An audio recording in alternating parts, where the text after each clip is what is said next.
So this is lecture 17. And this lecture is about black holes and dark energy. So the first half of the lecture, the first part of the lecture, I'm going to talk about black holes, what they are, and what evidence we have that they exist in nature. And then the second half of the lecture is going to be about the phenomenon of dark energy. And when I start talking about that, I'm going to pick up on the subject of the age of the universe that I was talking about last time. And we're going to use the question of the age of the universe as a starting point to the investigations that eventually gave rise to this idea that there's this very mysterious stuff that's actually dominating the energy density of the universe that's called dark energy. But first I'll talk about black holes. So, what are black holes? So black holes are objects that have so much mass, they're so massive, so dense, that their gravitational force is such that even light cannot escape their tug. Now, this doesn't mean that if a black hole exists anywhere in the universe, light can't escape its tug. But it means that there's a region around the black hole that's black, because no light can get out. So if you're far enough away from a black hole, you still feel its tug, you still feel that it has mass, but it doesn't get crazy freaky like it does when you're really close. That's when you get this strong phenomena, this idea that the light can't escape. So in order to understand the basic idea of what's going on with a black hole, we have to talk about the concept of escape velocity. And so the escape velocity is the velocity you need to escape something that has gravity. So it's most useful to just start with the Earth. So if you're sitting on the Earth and you have a tennis ball and you throw it up in the air, it'll go up and it'll come back down. If you throw it faster, it'll go up farther before it comes back down. But in principle, if you threw that tennis ball hard enough, it would not come back down. It would just keep going forever and escape the Earth's gravitational tug. Effectively, that's what we're doing when we launch rockets off of the Earth. We're launching them so quickly, so fast, that the Earth's gravitational tug doesn't bring them back down. They keep going. So if you figure out what that speed is for the Earth, the escape velocity of the Earth is something like 25,000 miles an hour. So if you go 25,000 miles an hour, you can escape the gravity of the Earth altogether. You're no longer bound to the Earth, and you can keep going. Now, so that's for the Earth. Now imagine that you did something else to your planet. Imagine you were on a different planet. So if you were on Mars, okay, Mars is a lot less massive than the Earth. So the amount of speed that you need, the escape velocity of Mars, is lower than the Earth. But if you were on a planet that was a lot more massive than the Earth, then you would have to go faster and faster and faster to get off. So you can imagine a situation where the thing was so massive, the thing you're trying to get off of, that there was no speed that could allow you to escape. So if you were massive enough, then the escape velocity of the thing, in principle, could be larger than the speed of light, in which case even light couldn't turn around and come back. So it's that idea that leads us to talk about black holes.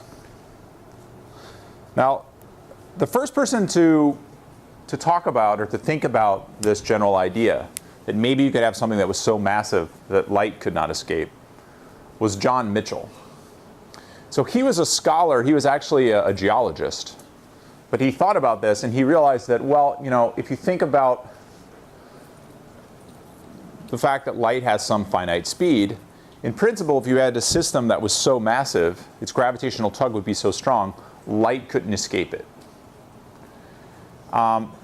And he called these things dark stars. So he imagined this idea that you could have these things, these dark stars, that were so massive that light couldn't shine from them. Now, at the time, most people didn't pay a lot of attention to this idea because they seemed physically impossible that you can construct such a thing. And moreover, people at the time were pretty convinced that light was a wave. And so you couldn't really apply these kind of arguments to it. It wasn't like it was particles propagating. It wasn't like it was a BB shooting out that then could get turned around and come back down. One person who did work on it a little bit is Laplace. So a little bit while later, he actually did some calculations of his own. And he suggested that, for example, if you had a star that was the density of the sun, but you made it 250 times bigger in radius, it would have enough mass that it could capture its own light. So it would be shining, but it would have so much mass that the light would come back around and this thing would be sort of dark. That's not a reasonable picture of what we think black holes in nature are actually like. But these are just some of the original ideas that people were thinking about at this time. One of the interesting things is that Laplace actually suggested a way of looking for these things, right? So he said that, look, if you had a black hole, one of these crazy massive things, and you had another star orbiting around it, you could find it that way. You would see another star orbiting around nothing. And by measuring that, you could get the sense of how strong this gravitational field was that this other star was experiencing. Now, interestingly, that's actually one of the main techniques that we use today to figure out the existence of black holes. There are a lot of black holes today that actually do have a star. So they're in a binary pair. They're orbiting around another star. And we can track the orbit of that star that we can see and use that to measure the mass of the black hole we're interested in. One case that's very interesting, actually, is there's a really supermassive black hole that's sitting in the center of our own galaxy. And it's sitting in the middle, and there's all kinds of stars that are in our galaxy around it. And if you look very carefully at the very center of our galaxy, you can see those stars orbiting around. And those stars are moving really fast. In fact, they're moving so fast that you can actually see them orbit. You think of the stars like over a human lifetime that they're just sort of fixed. They're not really fixed, they're moving. But they're not moving fast enough on human timescales for us to see them shift relative to each other. But the stars in the center of our galaxy actually are. It is possible to measure directly. You can see them move. And actually, here's a movie of that. This is a movie of stars that are studied by, there's a group at UCLA led by Andrea Ghez. She has this group of researchers, and they're studying the positions of stars in the center of our galaxy. And what this movie is, it's a sort of a time lapse where they take a picture of the center of the galaxy and they go back a year later and take another picture, etc. And then piece together the orbits of the stars over the course of about 10 years. And that's what you're seeing here. It starts in 1995. And then you see all these dots are stars. And it's this star this white thing right here, which is the location of where the black hole is in the center. So, this is just quite a crazy thing that you can see stars orbiting over the course of 10 years or so. This star in particular has an orbit of just 15 years. And you can trace out its orbit really well. And if you can measure that orbit, you can measure the mass of the thing that's tugging on it really, really accurately. And from these kinds of studies, we know that there is a black hole in the center of our galaxy that has a mass of 4 million times that of the sun.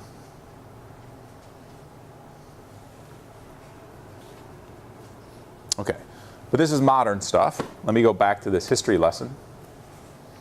So, in 1915, just after Einstein published his general theory of relativity that talked about gravity, a guy named Carl Schwarzschild showed that black holes in principle could exist. That because of general relativity, you could actually get a situation where if you had a system that was massive enough, dense enough, you could have a region of space where light could not escape. However, people thought that this idea was kind of interesting and that in principle it could happen. But in order to solve the equation, Schwarzschild had to assume that the system was extremely simple, in the sense, very symmetric. And most physicists thought that, well, you could imagine an idealized situation like that existing theoretically and creating a black hole. But most people thought, yeah, but that probably doesn't get realized in nature, because in nature, whenever you create anything super dense like that, it's going to be messy. But in the 1970s, it was realized by Stephen Hawking and Roger Penrose that the formation of black holes, in fact, could be a generic consequence of Einstein's theory of gravity. And if you have certain types of collapsing objects that are collapsing and collapsing and collapsing and losing energy and getting denser and denser, it was inevitable that you form these things, these black holes. The term black hole was coined by John Wheeler, who's a theoretical physicist, and he coined it in a public lecture in 1967 prior to this work. So that's why we call them black holes today. It was sort of like, it had a nice ring to it, and so people started using it. So we have a very good understanding of how black holes form, at least the kind of black holes that weigh about the mass of the sun. Okay, and we talked about this before when I talked about the end lives of massive stars, that if you have a star that's massive enough at the end of its life, it will form a black hole. It will explode as a supernovae, but the core of that explosion, if it's massive enough, the part that's left over, if it's more massive than about 2.5 times the mass of the sun, the core of stuff will collapse directly into a black hole. Now, for a long time, certainly before this sort of 70s era, people thought that the end stages of stars, no matter what, would always end in white dwarfs. And in fact, that's what we believe is going to happen to the sun. So lower mass stars like the sun will end their lives as these white dwarfs. But eventually, different kinds of sort of stellar remnants were discovered, and in particular, neutron stars are a type of star that were discovered. It's a type of remnant. And these things are the cores that are left over from supernovae explosions that aren't quite as massive as the things that eventually make black holes. Okay? What you end up with are extremely, extremely dense nuggets of stuff that are kind of the remnants of all of this kind of intense fusion process that's going on in the cores of massive stars. And they're so dense that 1 teaspoon weighs 1 billion tons. So they're extremely dense things. Now, if you end up with a system that's super dense like that, but it's a little bit more massive, again, more massive than 2.5 times the mass of the sun, then there's no force in nature that's known that can hold that thing up in response to gravity, and the thing will collapse into a black hole. So in principle, all of that mass is crushed into a singular point in space. This is actually an image of a supernova remnant. Okay, so this is a supernova, a star that blew up some time ago. And what we see today is just this cool-looking gas cloud, this nebulae of bright, hot stuff that's been blowing off from this thing since it exploded. But if you look right here into this tiny little region and blow it up, this is an image in X-ray taken in 2 different years. This was 1999 and this was 2005. And what these people are seeing is that this is actually a neutron star. And what you see is that it's actually moving. So over the course of a few years, you could see it in projection moving in the sky. So what has happened is this thing blew up, formed a neutron star, but the explosion was not uniform, and it gave it a little kick, and now it's flying off in one direction. It's moving at about 3 million miles an hour being launched from this point. But you could imagine that there are some things, some supernovae that go off, but the cores are a little bit more massive than these things. And if they're more massive than a certain limit, 2.5 times the mass of the sun, they form a black hole.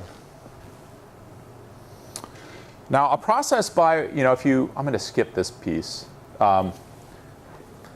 So the thing that Schwarzschild studied, yeah. Singularity, did you explain singularity? Well, I guess I did. Did I use the term singularity?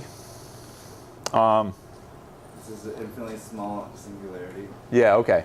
So basically a singularity just means something that's infinitely small. So it's infinite, when you have something that's crushed down that has effectively infinite density or is infinitely small, that's sometimes referred to as a singularity. So, if you, in an equation, if you have a number that blows up, like 1 divided by 0 is sort of like has a singularity kind of flavor to it. It's sort of an infinity that you don't know how to handle. So there's, at this point, you get a system that's just effectively so dense that everything's all crushed into a single point. Don't get caught up too much on the on this word. It's just a word. But the idea is that this system gets so dense, the mass is all crushed into a really, really small region. And it's so dense in that region that light cannot escape from its surroundings. Now, I mentioned before that if you had a black hole and you're far enough away from it, it will act just like any kind of normal mass. But there's a relationship between the mass something has and how small it is, that its compression density that it has. That gives you basically a radius, an effective radius of a black hole, and that's called the Schwarzschild radius, or the region around that whole Schwarzschild radius is called the event horizon. So basically, there's a sphere, and that sphere has a radius. And that tells you something about basically how big the black hole is. And the bigger the black hole is, the bigger its event horizon is.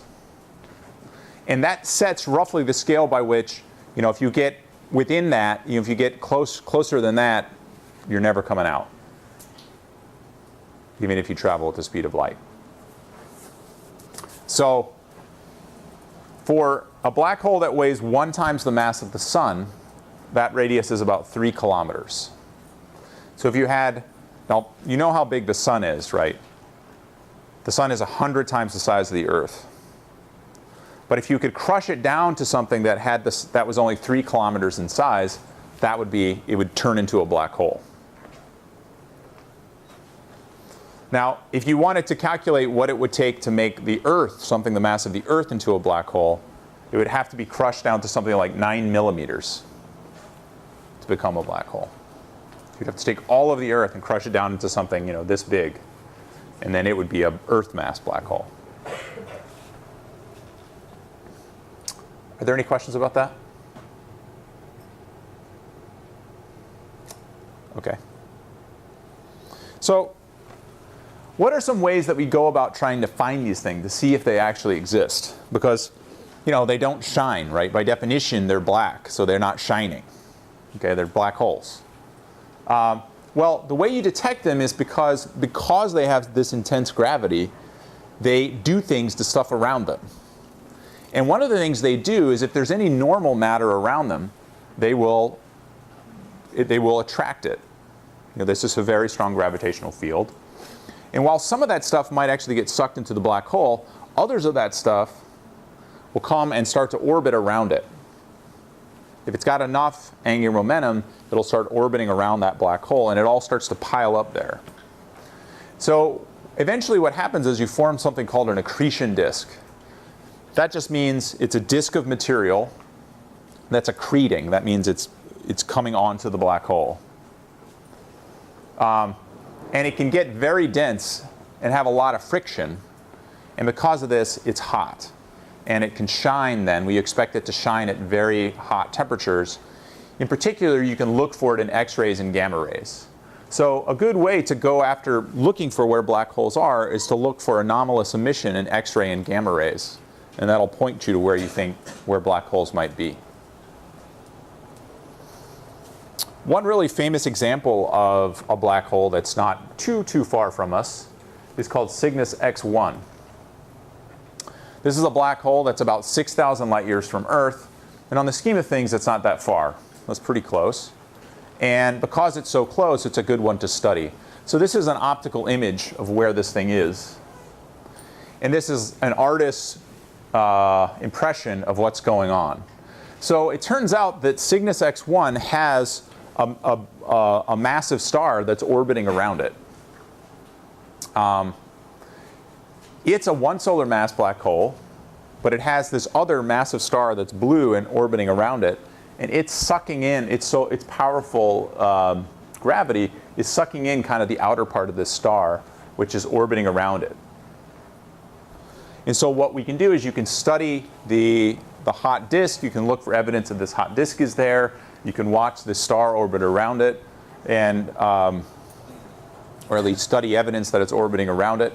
And this thing has been studied in lots of different wavelength bands to try to get a handle on what it is. And a lot is known about this black hole, basically because it's so close. So this is an example of black hole, of the kind of black holes that we think populate our galaxy. This is a rather, actually, sort of run-of-the-mill type of black hole in the sense that it weighs about the mass of the sun. But as I mentioned to you before, there are these other kind of black holes that are called supermassive black holes that are much, much more massive than these. So they weigh like 1 million to 1 billion times the mass of the sun. We think actually that most galaxies harbor these supermassive black holes sitting in their centers. Just like I was telling you about our galaxy has this supermassive black hole that sits in the center of the Milky Way, we think that lots and lots of other galaxies have them too. It could be that all galaxies have them. As I mentioned, the one in the center of the Milky Way weighs about 4 million times the mass of the sun. This is images of regions around at the centers of other galaxies where there's evidence for even more massive black holes. And in fact, one of these weighs 1 billion one of these black holes weighs 1 billion solar masses, and the other one weighs about 300 million. So when you're talking about 1 billion solar mass black holes, that's a huge, huge mass. Currently, there is no settled understanding of exactly how these things form.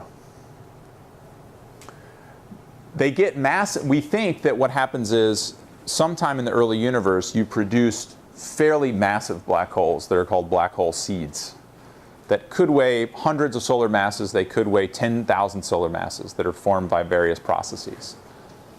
And then these things grow by eating material in the centers of their galaxies. But trying to understand these supermassive black holes and how they affect the lives of galaxies is sort of a cutting-edge theoretical question right now. One of the things that we have discovered, though, is that if you look at the mass of the spheroid of a galaxy, that's the round part, so not the disk, but the round part, there seems to be a pretty tight correlation between how much mass you have in that spheroidal part and the mass of the black hole that lives there. So there's some kind of connection between the formation of these black holes and the formations of bulges and elliptical galaxies. And it's very tight, and it's tight over many orders of magnitude in mass. Now, what do these black holes do? How is it that we know this? Because once these black holes get far enough away, once these galaxies get far enough away, it gets harder and harder to sort of study the stars orbiting around the center of them, right? Well, it turns out that when these black holes are sitting there at the centers of their galaxies, they're gobbling up stuff, like I was telling you before. In much the same way that there are these accretion disks around like the little black holes in our galaxy that shine, these supermassive black holes have supermassive accretion disks, supermassive regions of accretion where they're just gobbling up mass every now and again. And sometimes when they do that, there's a tremendous amount of energy released through this process.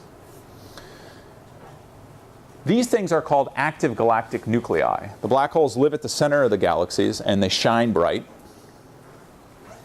And the way they're described, what they're called, are active galactic nuclei. So you have a galaxy that looks like a normal galaxy, but right in the center there's something that almost looks like a star, except that it's crazy, crazy bright. It's like as bright as possibly the whole galaxy. So while some galaxies don't have active nuclei, others do.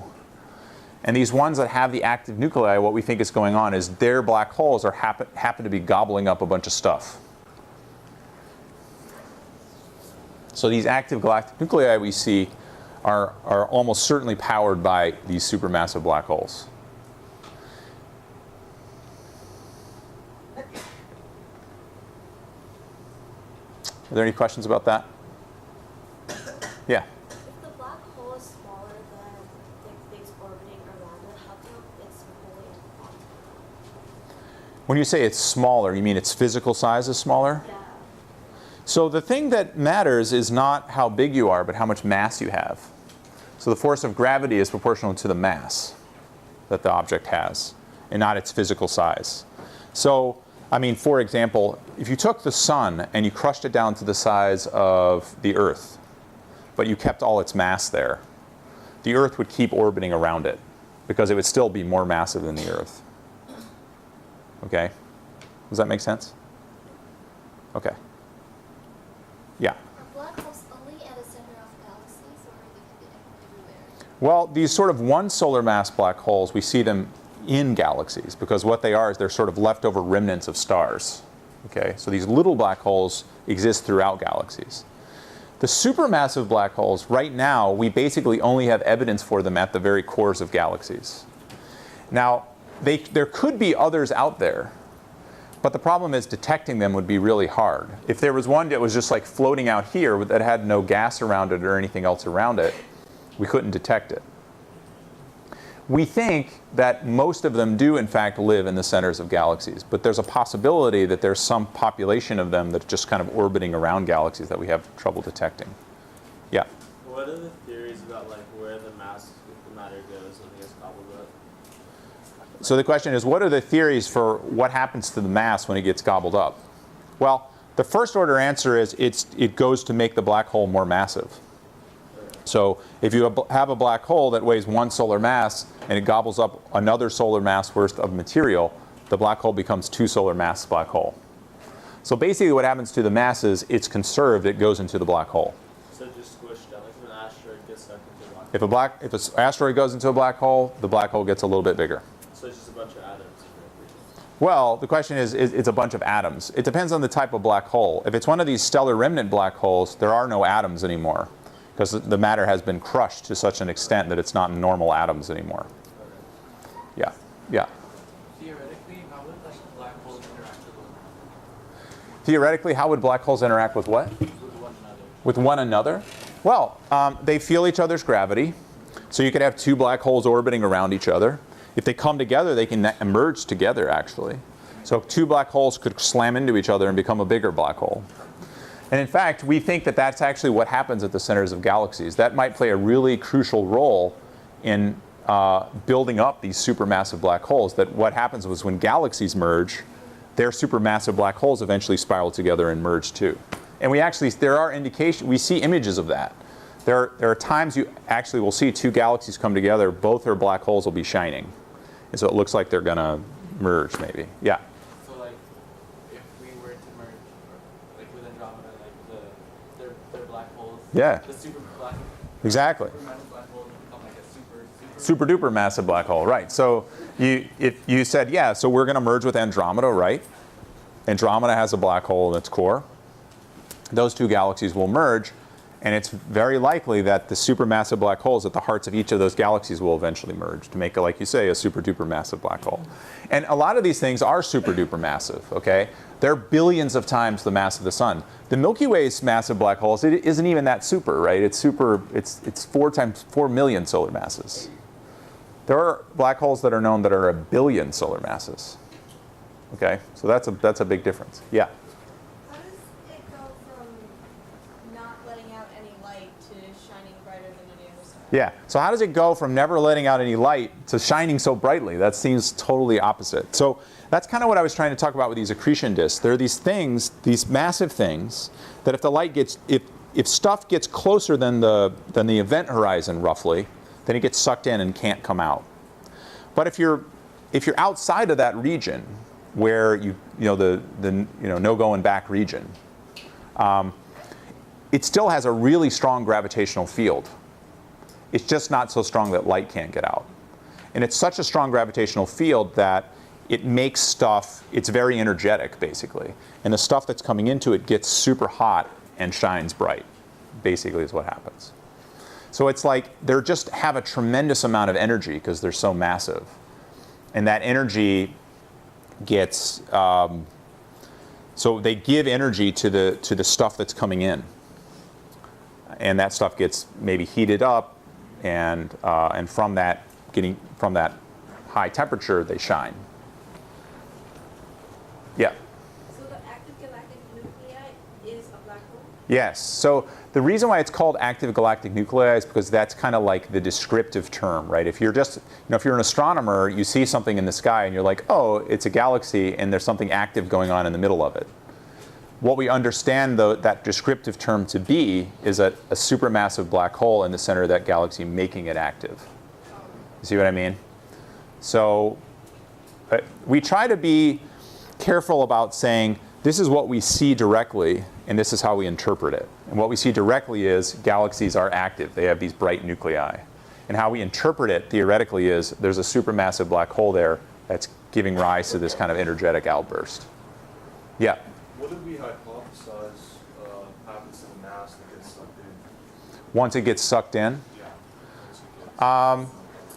It depends on the type of black hole. If the black hole is actually very massive like these, the actual density of stuff at the edge of the event horizon is actually not necessarily that large. And so it might actually be sort of normal atoms at that region. But at the core of like a 1 solar mass black hole, at the event horizon of that kind of system, the tidal forces are so strong that as you do that accretion, everything gets ripped apart. The densities are so high that eventually atoms can't exist if it gets sucked in far enough. So, and then if you push it to the limit, you actually get to the limit of how we, the limit of our understanding of physics, because beyond certain energy scales and densities and length scales, our whole understanding of physics starts to break down. That's one reason why black holes are interesting as laboratories, because they allow us to kind of peer into these very extreme situations in nature that allow us to kind of test our understanding of physics in the most extreme sense. So there are things that are called quasars, actually, that have a history. These things were actually discovered before, they were discovered as sort of bright points in the sky, and no one knew what they were. And they were called quasars for being quasi-stellar objects. They just looked like points of light in the sky, but their spectra did not look like stars. And eventually now we understand that these quasars are just like really super bright versions of active galactic nuclei. And these quasars can be as bright as entire galaxies. So that's what you're seeing here. That's a quasar. This is a whole field of just stars in the sky. And if you zoom in on this region, what you see is 2 galaxies that are merging. And it might be that via this interaction, that something about that interaction has triggered gas to flow to the center of this thing, igniting that active galactic, igniting that quasar and making it shine so bright.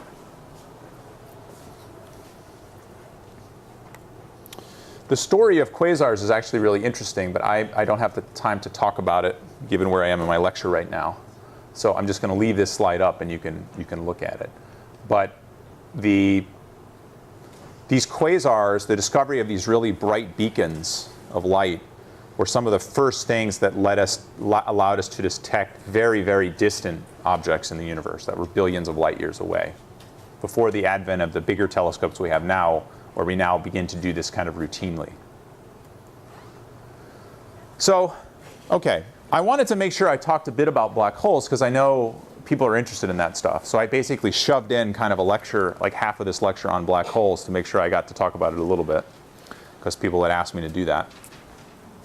Now what I want to do is I want to move on and kind of continue with the thread that I was talking about last time.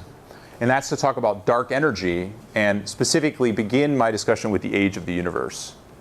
Okay. This goes back to the question of when did the Big Bang happen? How old is the universe?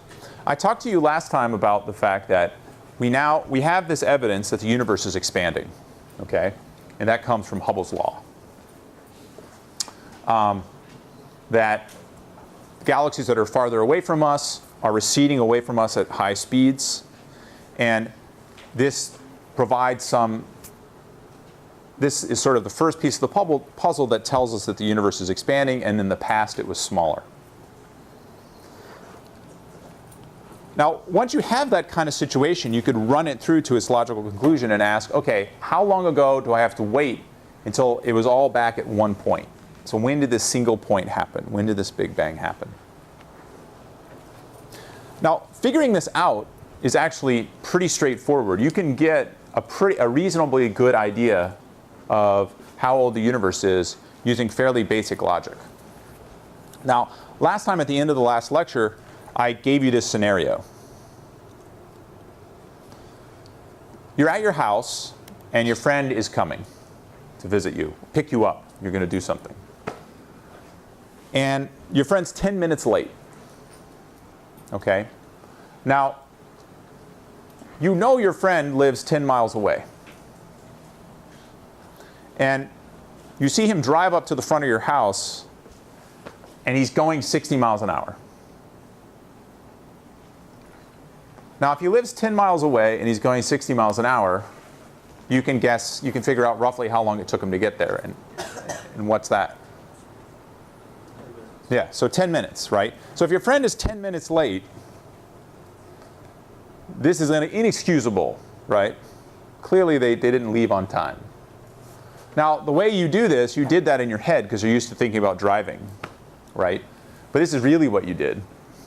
You knew that the distance you travel equals the velocity that you travel times the time. So that means the time it took to get there is the distance divided by the velocity. So if your distance is 10 miles and you're traveling a mile per minute, that gives you 10 minutes.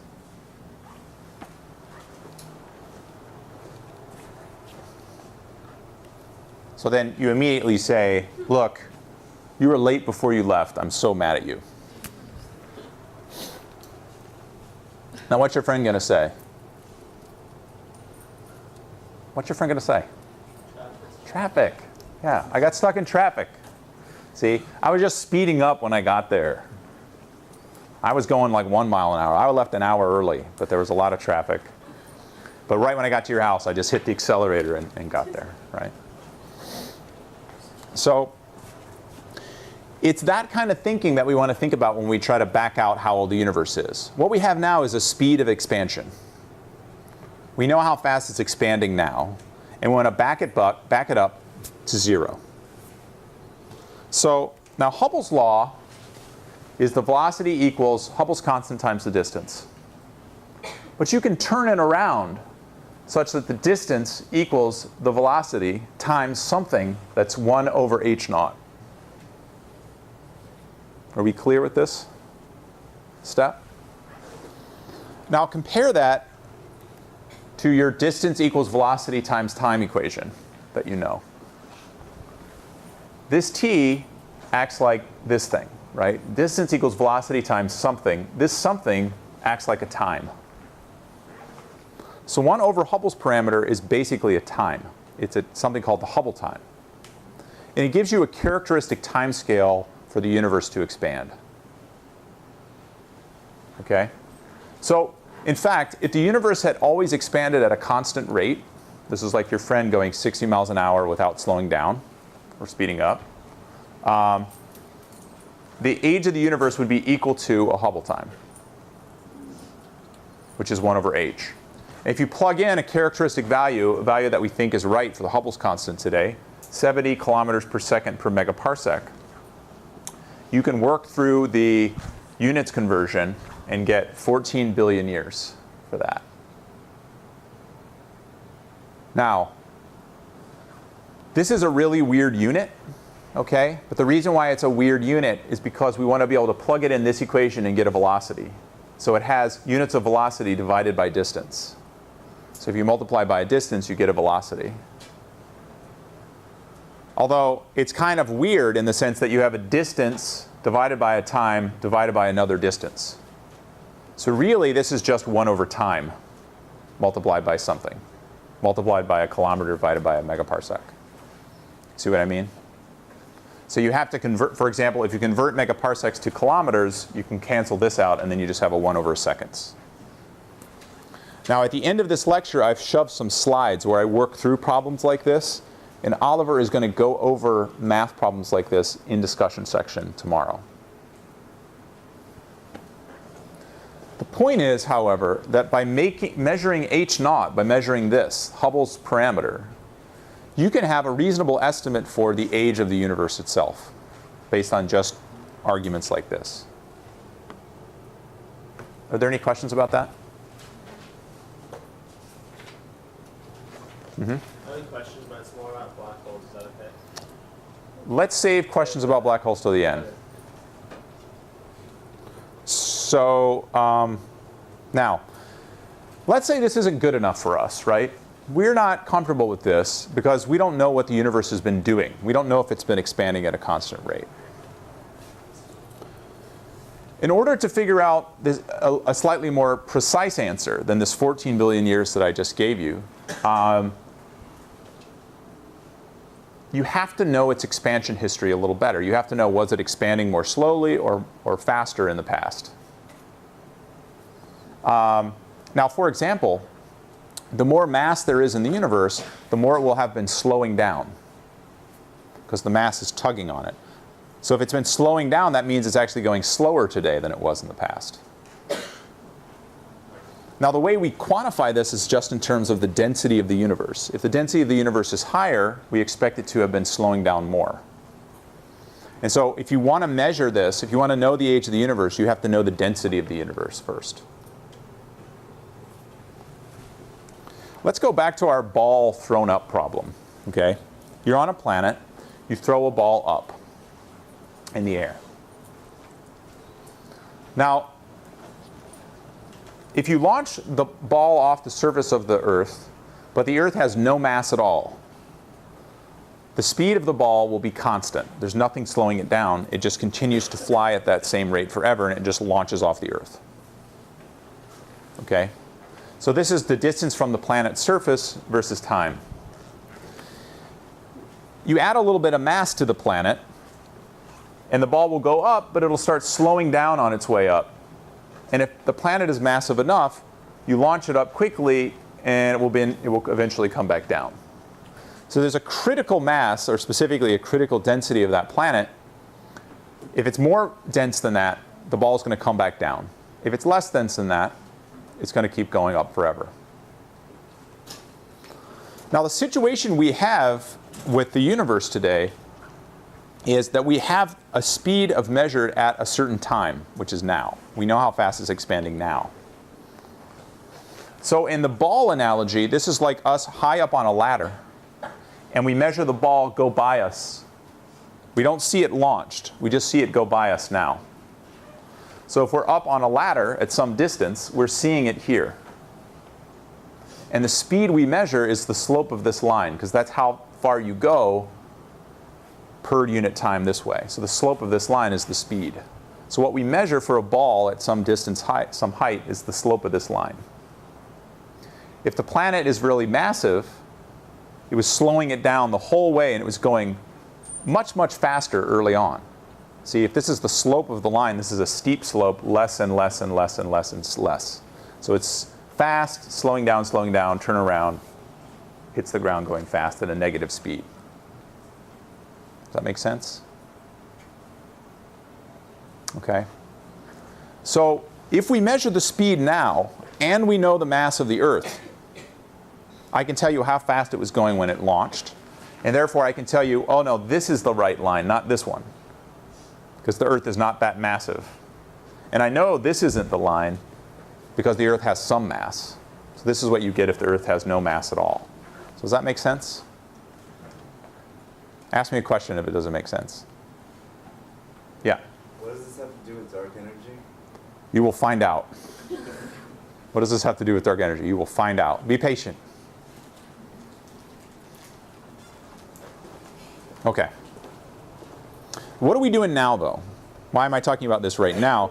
This has to do with the story I'm trying to tell, because I'm trying to convince you that if you want to know how old the universe is, you better know how much mass is in the universe. Because all we have is this part of the line, but we want to be able to wrap it all the way back to now, all the way back to then.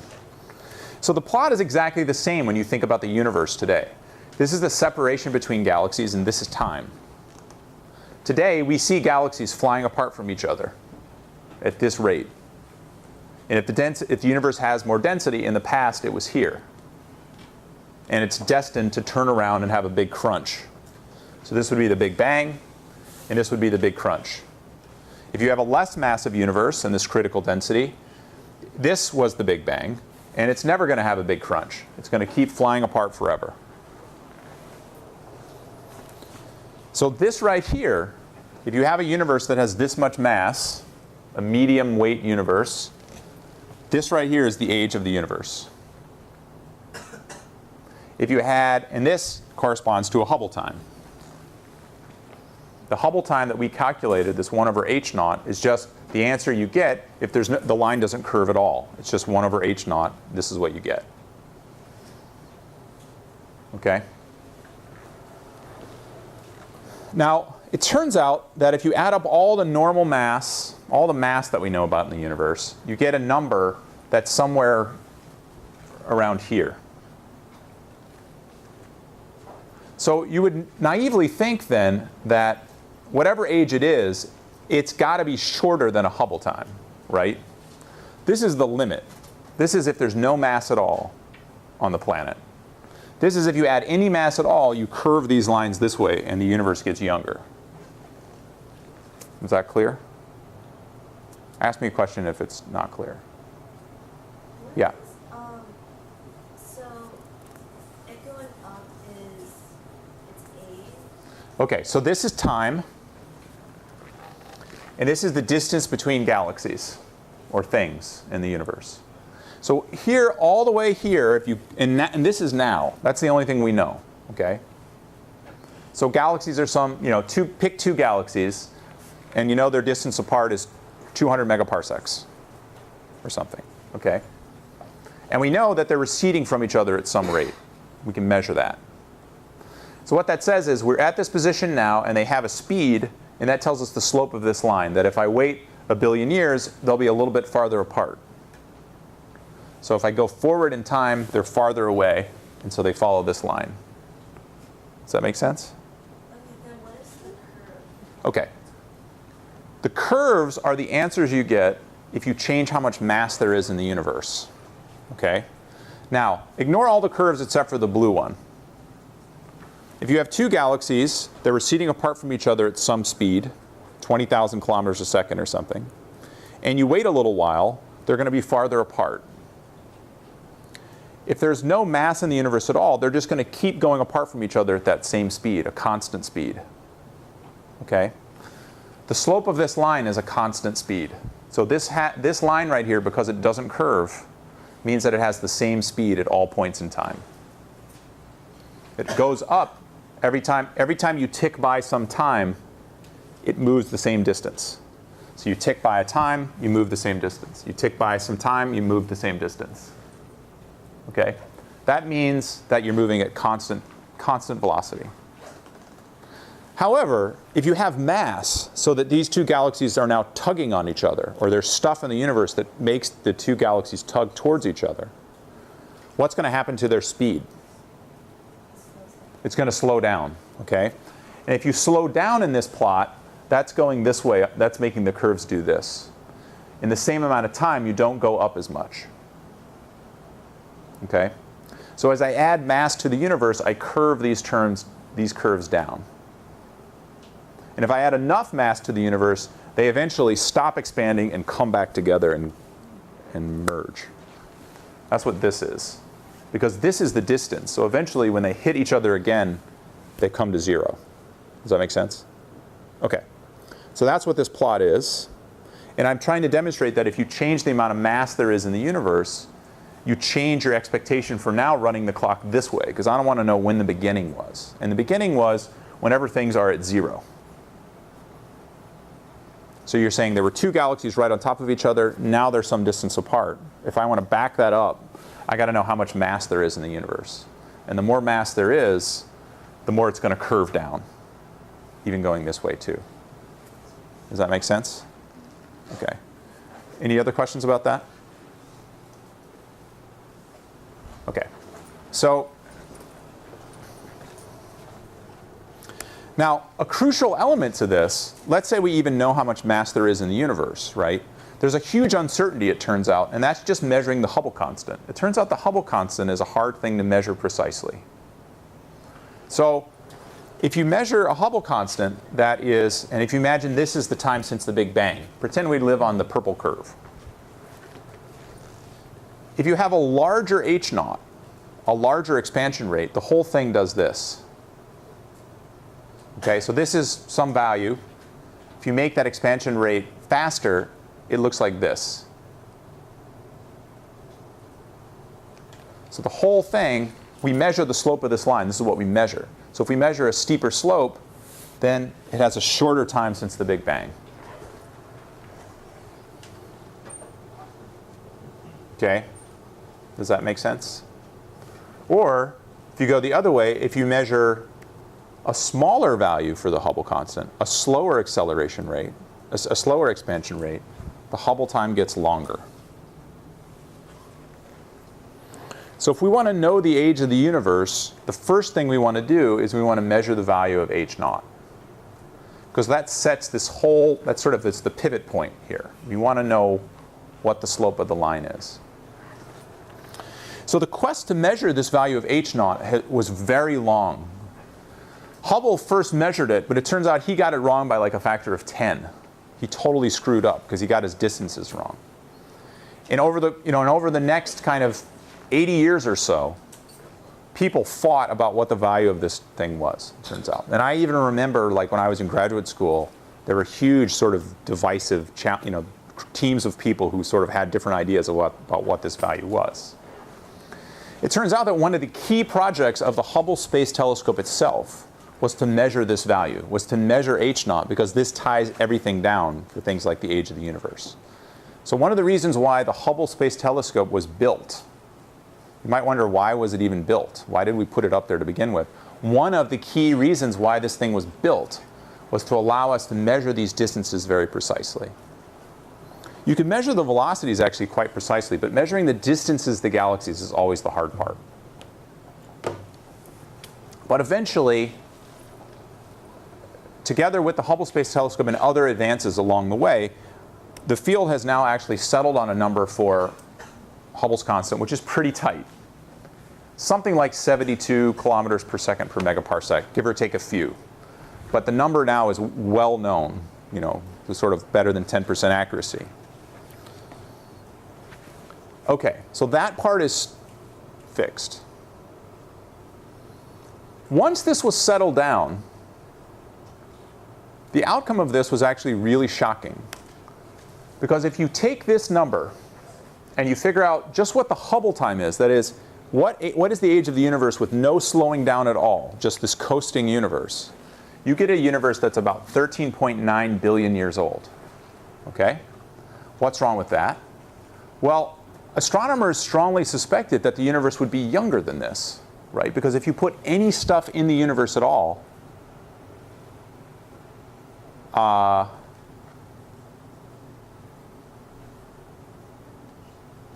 So you would expect that the universe is actually younger than this number, because we think there's stuff in it, right? So if you put stuff in the universe, it makes it slow down on it. It's no longer coasting. And so you make the age of the universe even younger than this 13.9 billion years. The problem with that is that there are stars, and there were stars observed then, in globular clusters. So there are stars that we can observe, and we know the ages of them. And they're in fact older than 13 billion years. So there are stars in the universe that are effectively older than the universe should be. based on this precise measure of Hubble's constant. And so this is called the age crisis. There was a big problem in cosmology in the 90s called the age crisis that had to do with this, that had to do with the fact that there were apparently stars in the universe that were older than the universe itself. So it was a huge conundrum. Okay, this is a cover of, this proves it's true, right, because it was on Discover. Anyway, so this is a cover of Discover in the 90s, right, and this was sort of a popular thing in the popular press that there's this crisis that we don't understand cosmology in this fundamental way because there are these stars that are older than the universe.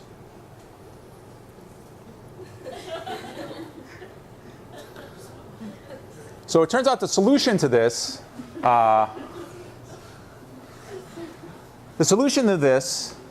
was solved sometime around the late 90s. So I'm going to give it 1998. There were two groups of astronomers who were trying to measure precisely what the expansion history of the universe was, primarily to figure out what the universe is made of, to figure out how much stuff is there. And they discovered a crazy thing. They discovered that the universe is actually not slowing down in its expansion, but accelerating. Okay? This is analogous to throwing a ball up in the air and expecting it to slow down and come back down, but instead it actually speeding up after it leaves your arm. So just being accelerated upward. So this is like the ball you're flying by. You look back and you see that actually before then it was actually going slower than it is now, even though it's coming up off the Earth. This phenomenon of accelerated expansion of the universe is called dark energy. There's your dark energy.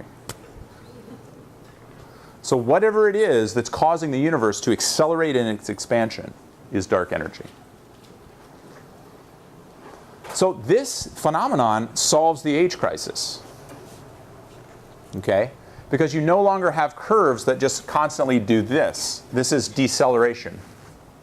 If you have acceleration, what we actually think happened is things were decelerating at first, but then there was this kind of like flattening off phase and began to accelerate. And today, the universe is picking up in that expansion rate, and it's getting faster and faster and faster and faster.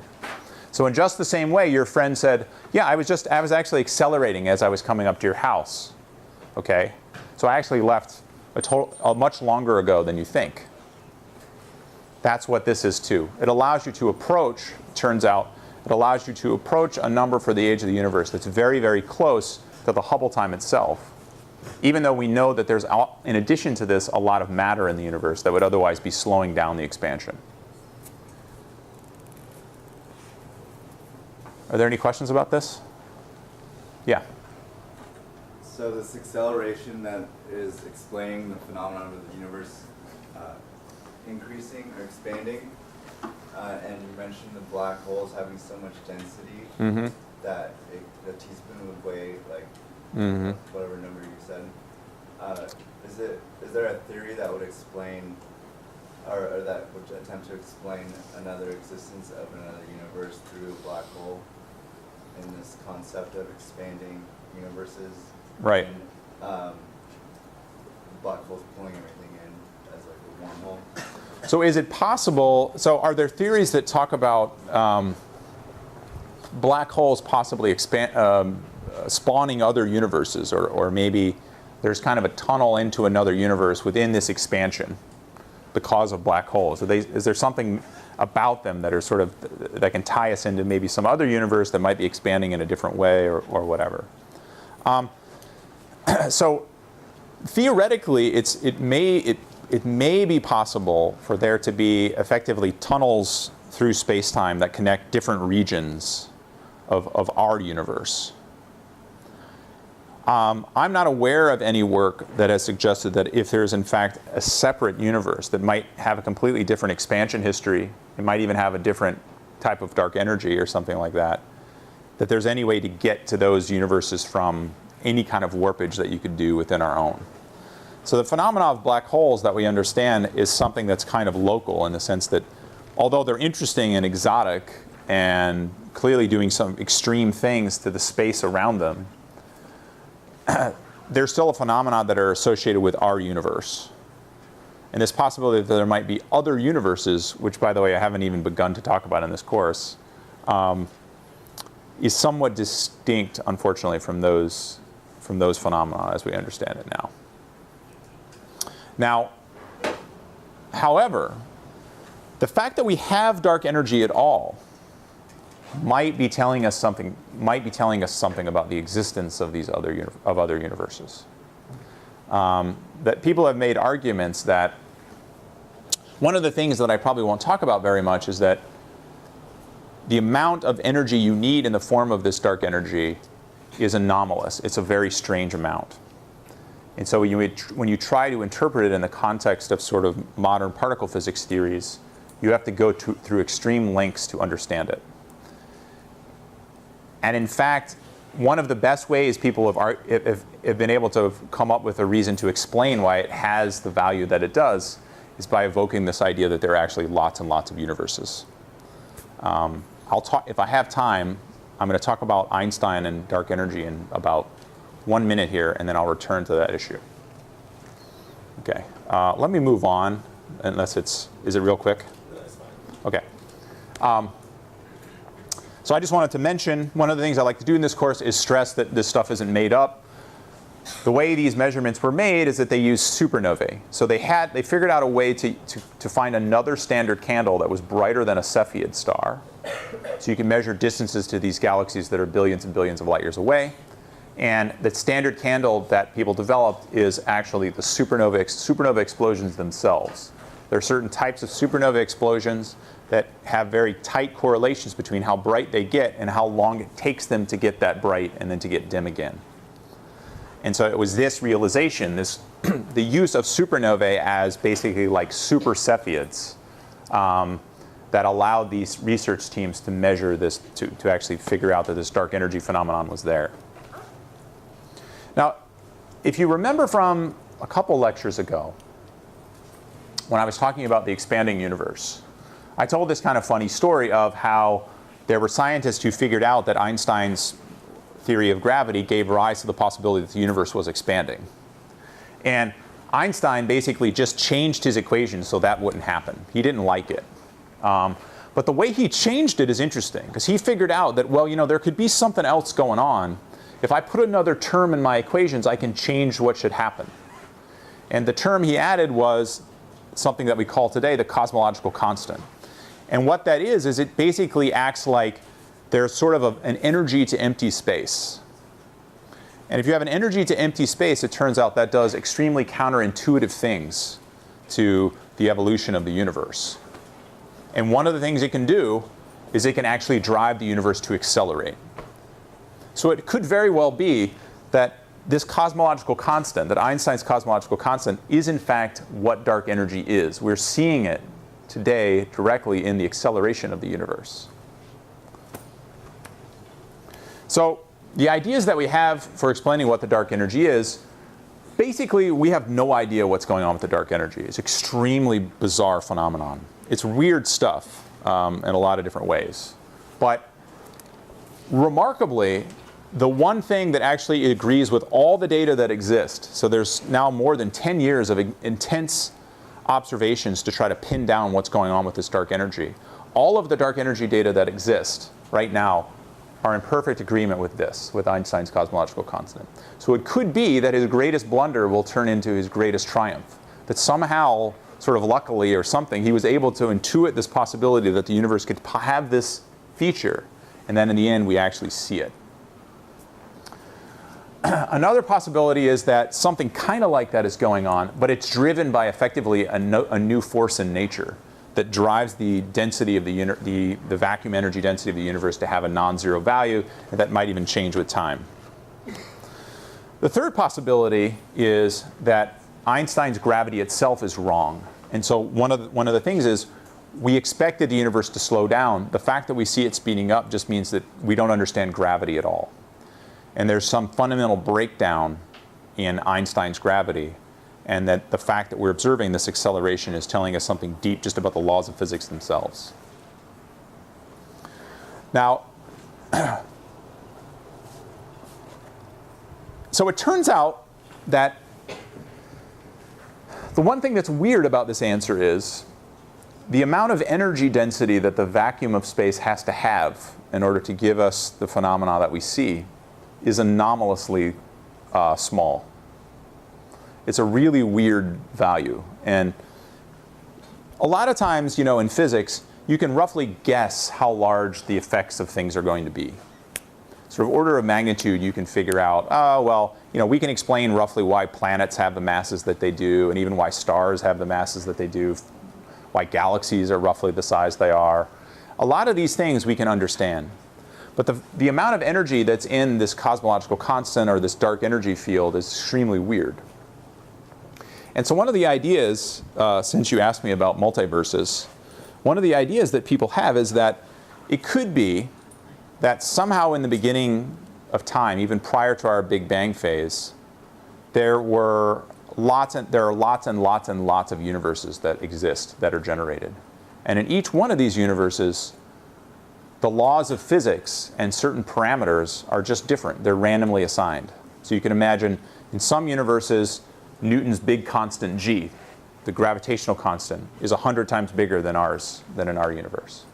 Or in other universes, the proton mass is different than the neutron mass. It is vastly different than the neutron mass, or something like that. Okay, so people talk about these ideas. And it turns out that if you fiddle with things like that, you can create situations that are completely inhospitable to life. Okay? If you change things a little bit about the nuclear properties of atoms, you couldn't have fission in stars. You could set up a universe where there was no helium at all. There was only hydrogen. Or you could set up a universe where only helium was made and there was no hydrogen. And if you start fiddling around with these things, if you change the electromagnetic force a little bit, nothing would work. You couldn't have matter that's as complex as us. So some people have these ideas that, well, the reason why these values have the values that they have is that if they didn't, we wouldn't be here to ask the questions. That's called anthropic arguments. Those are called anthropic arguments. And there's an anthropic argument that says, basically, there's a lot of different values for the cosmological constant. But if there are some universes where the cosmological constant is very, very large, those universes, it turns out, you cannot form any structure at all. Because everything wants to accelerate away from everything else. You never form galaxies, you never form stars, you never have planets, you never have people to ask the question. So the very fact that we're asking the question might be telling us something about this deep mystery. It's unclear whether these anthropic arguments are actually scientific or not, or maybe they're philosophical. And so there are some physicists who think that they're very interesting, and there are other physicists who think it's just complete bunk. But it's kind of an interesting thing to think about. Okay. Are there any questions about that? Yeah. So that's related to dark matter? That is not related to dark matter. Next time, I will talk about dark matter. So in the next lecture, I'm going to talk about dark matter and then provide an overview of cosmology. What I will talk to you about next time is, this is what the universe is made of. As far as we know, about 5% of the universe is made of normal stuff. So that's everything in the periodic table, anything made of neutrons and protons, anything that you've encountered in your life. 70% of the universe seems to be in the form of this dark energy, this very mysterious stuff that's driving the universe to accelerate. And about 25% of the universe is in something that's very different actually than the dark energy. It's something called dark matter. The dark matter is something that has gravity. It acts like normal gravity in that it attracts stuff. It's not causing the universe to accelerate. In fact, it acts in the opposite sense. It does want to make the universe come together again. But it's not the same as normal matter, primarily because it doesn't interact with light.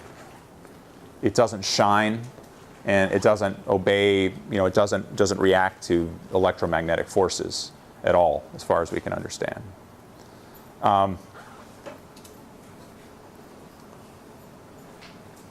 So one of the things to take away from this is, in this course and in the next lecture at least, this is our universe, right? Everything that we know about is in this. And one of the things I like to tell the powers that be on this campus is that Everything else that anybody studies on this campus is in this piece, right? So I'm like, why don't we get more funding in physics? Because we got to figure out, our job is so much more complex, so much harder than this. Okay. I put some problems at the end of this lecture that you can look at. They're online. And Oliver will talk about them tomorrow. Thanks a lot.